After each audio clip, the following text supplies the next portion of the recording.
নমস্কার বন্ধুরা, আমার চ্যানেল মনিকা টিপসে আপনার স্বাগত জানাই। আজকে আমি আপনাকে কীরকম দিনচর্চা করতে হয় তার বিষয়ে আপনাকে বলবো।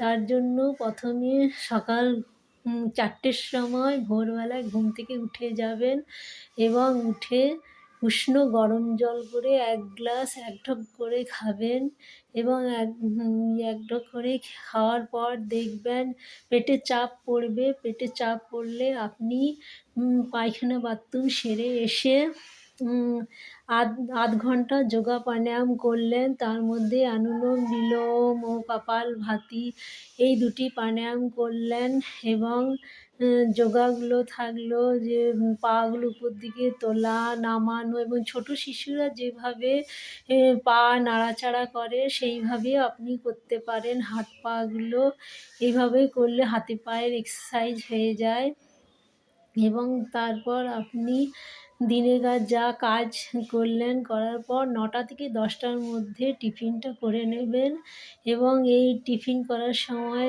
একটু মুড়ি নিলেন, তার মধ্যে একটু চানাচুর, অঙ্কুর, কলাই ভিজে ও আলু সেদ্ধ থাকলে ভালো হয়। চপ আর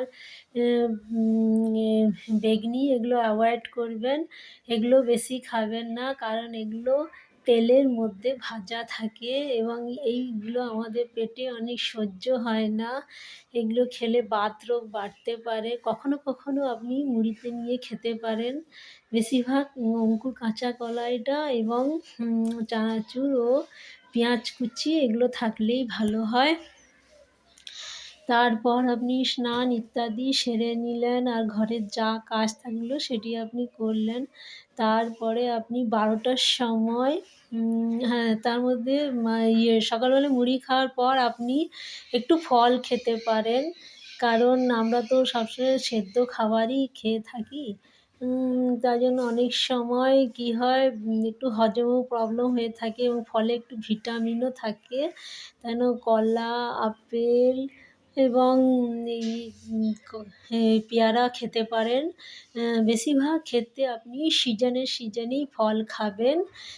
কারণ সিজনের ফলই আমাদের বেশি উপকার করে এবং যেমন পানি ফল দুর্গাপুজোর পর পাওয়া যায়, সেটি আপনি খেতে পারেন। নাশপাতি বর্ষাকালে পাওয়া যায়, সেটি আপনি খেতে পারেন।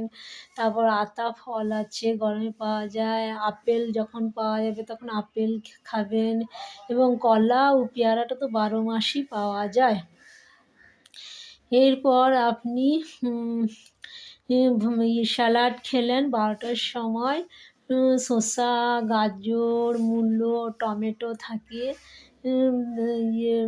১ প্লেট ভরেই খেলেন। খাওয়ার ১ ঘন্টা পর ১টা থেকে ১:৩০টায় ভাত খেতে পারেন। কারণ শসা, গাজর এগুলি স্যালাড ভাত খাওয়ার আগেই খেতে হয়, ভাত খাওয়ার পর খেতে নেই।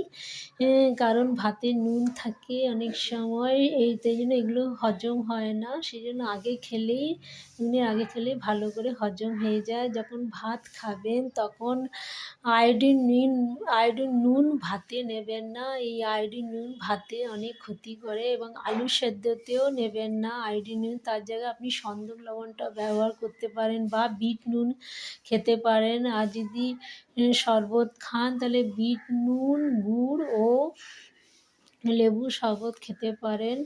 ভাত খাওয়ার পরে ১ ঘন্টা পরই আপনি জল খাবেন। ভাত খাওয়ার সঙ্গে সঙ্গে জল খাবেন না, কারণ আমাদের পেটে একটি অগ্নিক্রিয়া জ্বলে ওঠে। এই অগ্নিক্রিয়া জল খাওয়ার পরেই সঙ্গে সঙ্গে নিমে যায় এবং ১ ঘন্টা পর অগ্নিক্রিয়া নিজেই বন্ধ হয়ে যায়। তখন আমাদের জলের প্রয়োজন হয়, তাই জন্য ১ ঘন্টা পরই জল খাবেন এবং বিকেলবেলাতে আপনি হালকা কিছু খাবার খেতে পারেন, বাদাম ভাজা ও ছোলা ভাজা খাবেন এবং রাত্রির খাবার আপনি 6টা থেকে 7টার মধ্যে সেরে দিলেই ভালো হয়। কারণ সূর্য ডুবে গেলে আমাদের হজম করার শক্তিও কমে যায়। তার জন্য আপনি ৬টা থেকে ৭টার মধ্যে সেরে দিলে শোবার আগে খাবারটা আপনার হজম হয়ে গেল এবং বাতরোগও বাড়বে না। আমি এইরকমই খেয়ে থাকি। অনেক সময় ৫টাতেও খেয়ে নিই, ৬টাতে, অনেক সময় ৭টাতেও খেয়ে নিই। বেশি দেরি করি না। ১০টার মধ্যেই শুয়ে পড়ি। এখন আমার অনেক বাতরোগ কমে গেছে। আগে অনেক রাত করতাম খেতে। তখন আমার প্রচণ্ড বাত ছিল। আর দুধের বিষয়ে একটা বলে দিই, দুধ যদি দেশি গরু পান তবেই খাওয়া দরকার। জার্সি গরু খাবেন না, প্যাকেট দুধ খাবেন না। এগুলো এক প্রকার বিষই বলা যায়। কারণ ইহা আমাদের শরীরে কোনো উপকার করে না, উল্টো বাত রোগ বাড়িয়ে দেয়। আপনি দেখবেন দুধ অনেকদিন ছেড়ে দেখবেন আপনার হাঁটু ব্যথা, কোমর ব্যথা অনেকই কম থাকবে। এবং বাজারে যে প্যাকেট দুধ থাকে এগুলো অনেক দিনকার পুরনো থাকে, কেমিক্যাল মারা থাকে। তারপর মোষের দুধও খাবেন না। মোষের দুধ আমাদের পেটে সহ্য হয় না।